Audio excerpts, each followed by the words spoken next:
Hi friends, ഈ റീസെൻ്റായി പുറത്തിറങ്ങിയ ഒരു ക്രൈം ത്രില്ലർ തെലുങ്ക് ചിത്രമാണ് ഇത് ബർത്ത്ഡേ ബോയ്. നമുക്ക് ചിന്തിക്കാൻ പോലും പറ്റാത്ത ത്രില്ലർ.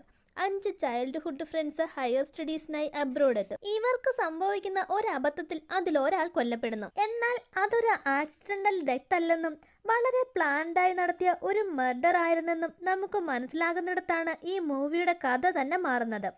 വളരെ ത്രില്ലടിച്ച് കാണാൻ പറ്റുന്ന ഈ മൂവിയുടെ കഥയിലേക്ക് പോകാം. ഈ മൂവിയുടെ സ്റ്റാർട്ടിംഗ് സീനിൽ അർജുൻ അവന്റെ ചേട്ടനായ ശരത്തിനെ വിളിച്ച് ഉടനെ വീട്ടിലേക്ക് വരണമെന്നും അർജന്റാണെന്നും പറയും. ഈ രാത്രിയിൽ എന്താണിത് അർജുൻ എന്ന് ശരത്ത് ചോദിക്കുമ്പോൾ ചേട്ടാ പെട്ടെന്ന് വാ, ഞങ്ങളൊരു പ്രശ്നത്തിലാണെന്നും അർജുൻ പറയും. ആക്ച്വലി അർജുനും ബാലു, വെങ്കി, സായി, ശക്തി ഇവർ 5 പേരും ചൈൽഡ്ഹുഡ് ഫ്രണ്ട്സ് ആണ്. ഹയർ സ്റ്റഡീസിനായിട്ടാണ് അവർ കാനഡയിൽ എത്തിയിരിക്കുന്നത്. ഇതിൽ അർജുന്റെ ബ്രദർ ശരത്ത് നേരത്തെ തന്നെ കാനഡയിൽ സെറ്റിൽഡ് ആണ്. അർജുൻ പറഞ്ഞതനുസരിച്ച് ശരത്ത് അവരുടെ വീട്ടിലെത്തും. ആരുടെയോ ബർത്ത്ഡേ ഫംഗ്ഷനായി വീട് അലങ്കരിച്ചിട്ടുണ്ട്. ആ പാർട്ടി അവർ നന്നായി ആഘോഷിച്ചെന്ന് ആ വീട് കാണുമ്പോൾ തന്നെ ശരത്തിന് മനസ്സിലാകും. ആട്ടെ, ആരുടെ ബർത്ത്ഡേ ആയിരുന്നെന്ന് ചോദിച്ചുകൊണ്ട് ശരത്ത് സോഫയിൽ ഇരിക്കുമ്പോഴാണ് ബാലു നിലത്ത് മരിച്ചു കിടക്കുന്നത് അവൻ കാണുക. അത് കണ്ട് ശരത്ത് ആകെ ഷോക്ക്ഡാകും. ഇവിടെ എന്താണ് നടന്നത്, ബാലുവിന് എന്ത് പറ്റിയെന്ന് വളരെ ഷോക്കോടെ ശരത്ത് ചോദിക്കുന്നിടത്ത് സീൻ കട്ട് ചെയ്ത് മൂവിയുടെ ടൈറ്റിൽ കാണിക്കും. പിന്നെ കാണിക്കുന്നത് ഫ്ലാഷ് ബാക്കാണ്. അർജുൻ, സായി, ശക്തി, ബാലു, വെങ്കി ഇവർ 5 പേരാണ് ആ വീട്ടിൽ താമസിച്ചിരുന്നത്. കാനഡയിൽ അവരുടെ ലൈഫ് അവർ അടിച്ചു പൊളിക്കുകയാണ്. ഒരു ഡേ മോർണിംഗിൽ അർജുന് അവൻ്റെ സിസ്റ്ററിൻ്റെ ഫ്രണ്ടായ പ്രിയ കോൾ ചെയ്യും.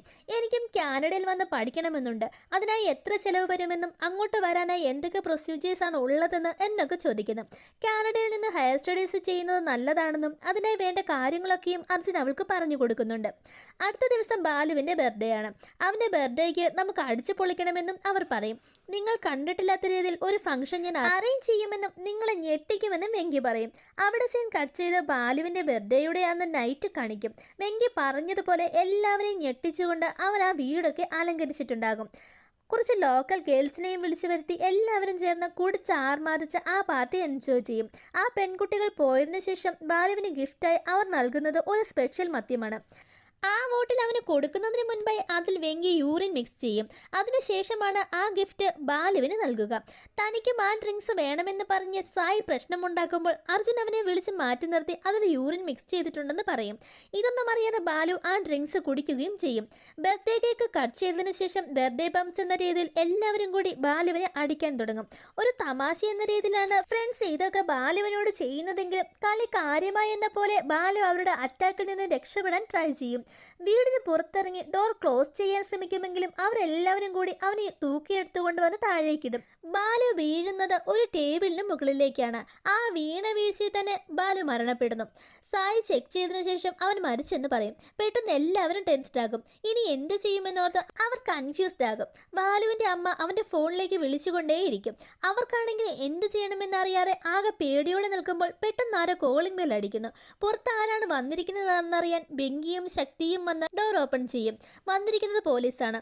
പോലീസിനെ കൂടി കാണുമ്പോൾ അവർ നന്നായി ഭയപ്പെടുന്നുണ്ട്. പേടി പുറത്ത് കാണിക്കാതെ അവർ പോലീസിനോട് സംസാരിക്കും. ഇവിടെ നിന്നും വളരെ സൗണ്ടാണെന്ന നൈബേഴ്സിന്റെ പരാതിയെ തുടർന്നാണ് പോലീസ് അവിടെ എത്തിയിരിക്കുന്നത്. ഇന്ന് ഞങ്ങളുടെ ഫ്രണ്ട്സിന്റെ ബർത്ത്ഡേ ആയിരുന്നു, അതിന്റെ പാർട്ടിയിലുണ്ടായ സൗണ്ട് ആയിരുന്നെന്നും ഇനി ഞങ്ങൾ ശ്രദ്ധിച്ചോളാമെന്നും അവർ പോലീസിനോട് പറയും. ഇനി മറ്റുള്ളവർക്ക് ഡിസ്റ്റർബൻസ് ആക്കുന്ന രീതിയിൽ സൗണ്ട് ഉണ്ടാകരുതെന്ന് വാർണിംഗ് നൽകി പോലീസ് പോകും. നമുക്ക് പോലീസിനോട് നടന്ന കാര്യങ്ങൾ പറയാമെന്ന് സായി പറയുമ്പോൾ എടാ, ഇത് നമ്മുടെ നാടല്ല, ഇവിടെ ഒരു കേസ് വന്നാൽ പിന്നെ നമുക്ക് പുറംലോകം കാണാൻ പറ്റില്ലെന്നും വെങ്കി പറയുന്നു. ഇതിനൊരു സൊല്യൂഷൻ കണ്ടെത്തിയേ പറ്റൂ. അർജുന്റെ ബ്രദർ ശരത്ത് ഒരു ലോയറിന്റെ കൂടെയാണ് വർക്ക് ചെയ്യുന്നത്.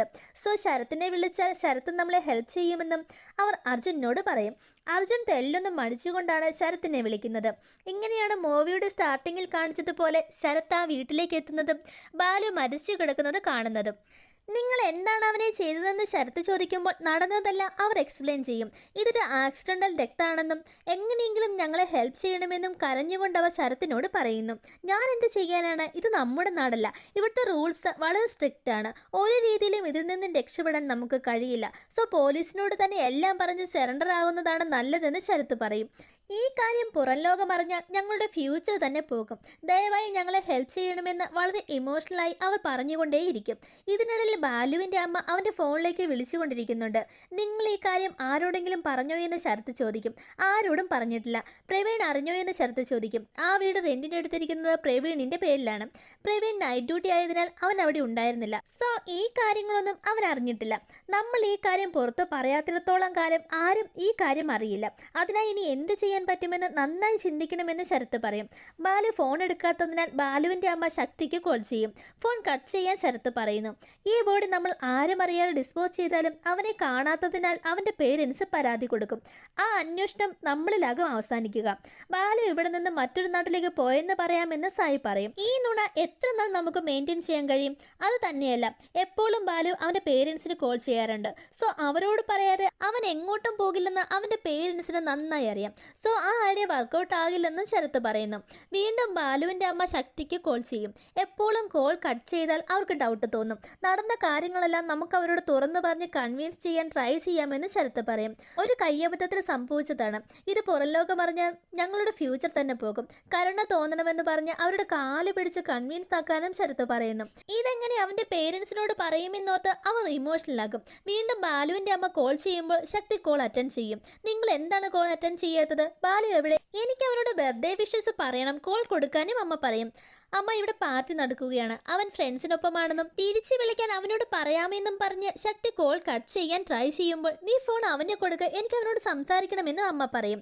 എന്ത് പറയണമെന്നറിയാതെ ശക്തി ഉടനെ കോൾ കട്ട് ചെയ്യുന്നു. പക്ഷെ വീണ്ടും വീണ്ടും ബാലുവിൻ്റെ അമ്മ കോൾ ചെയ്യുമ്പോൾ ശരത്ത് കോൾ അറ്റൻഡ് ചെയ്ത് സംസാരിക്കും.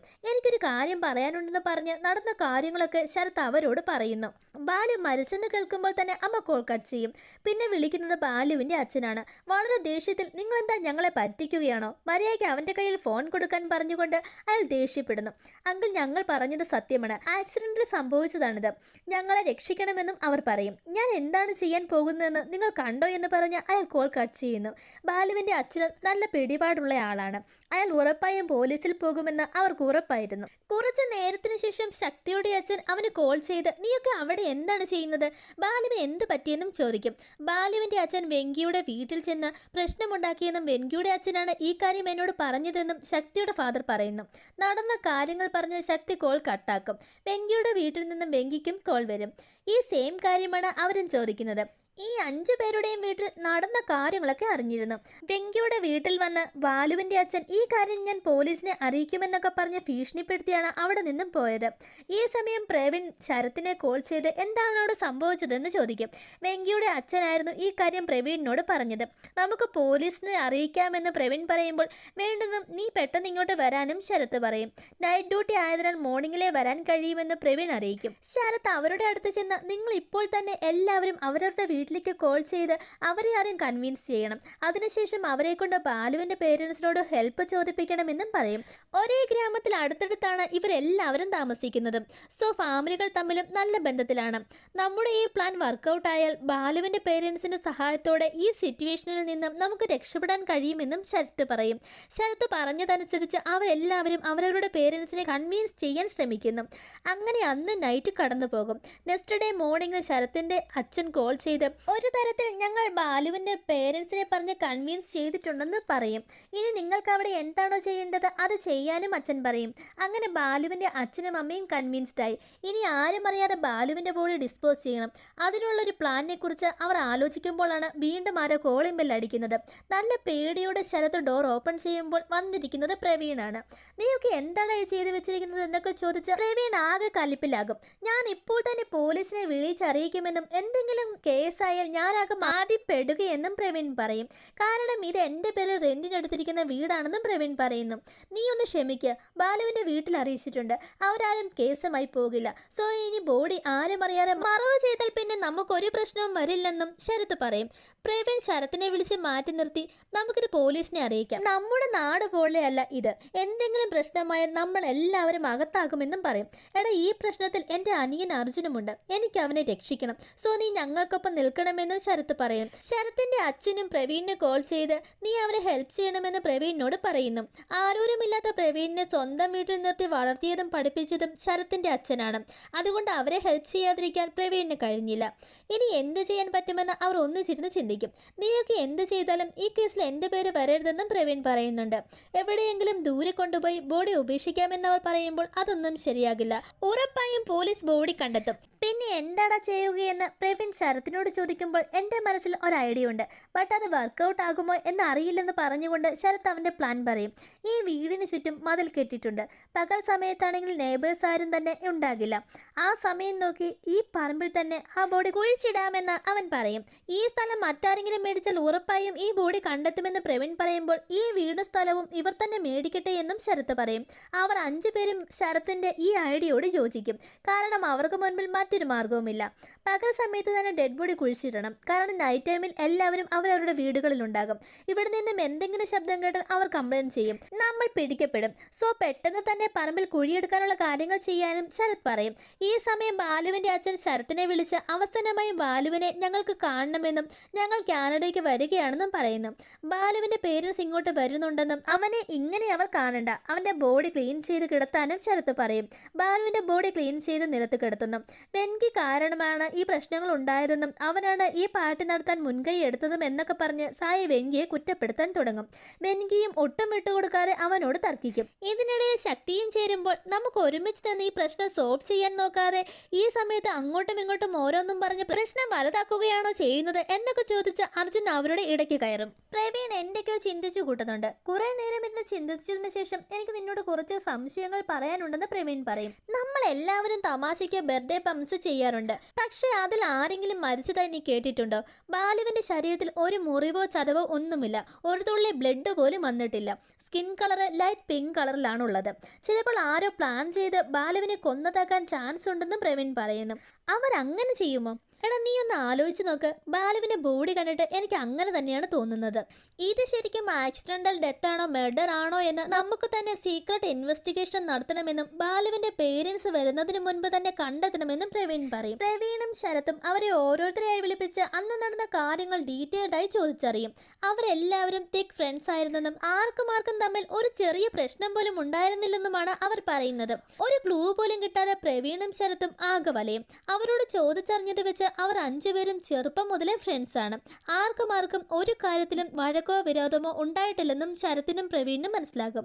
ഇത് ആക്സിഡന്റൽ ഡെത്ത് തന്നെയാണെന്ന് പ്രവീണിന് വിശ്വസിക്കാൻ കഴിയില്ല.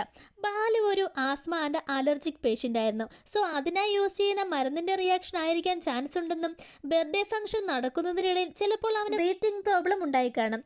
അത് മനസ്സിലാക്കാതെയുള്ള അവൻ്റെ ഫ്രണ്ട്സിൻ്റെ ഇടപെടലാകാം അവനെ മരണത്തിലേക്ക് നയിച്ചിരിക്കുന്നതെന്നും ശരത്ത് പറയും. നമ്മളാകും ചിലപ്പോൾ തെറ്റായി ചിന്തിച്ച് കാട് കയറുന്നത്. ഇതൊരു ആക്സിഡന്റൽ ഡെത്ത് തന്നെ ആകാമെന്ന് പറഞ്ഞ് ശരത്ത് അവിടെ നിന്നും പോകും. ആ മരുന്നൊക്കെ പ്രവീൺ കെയർഫുള്ളി ചെക്ക് ചെയ്യുന്നുണ്ട്. ശരത്ത് ഒരു കപ്പ് ടീ കുടിക്കാൻ തുടങ്ങുമ്പോൾ ആ കപ്പിൽ എന്തോ ഒരു പ്രത്യേക സ്മെല്ലുണ്ട്.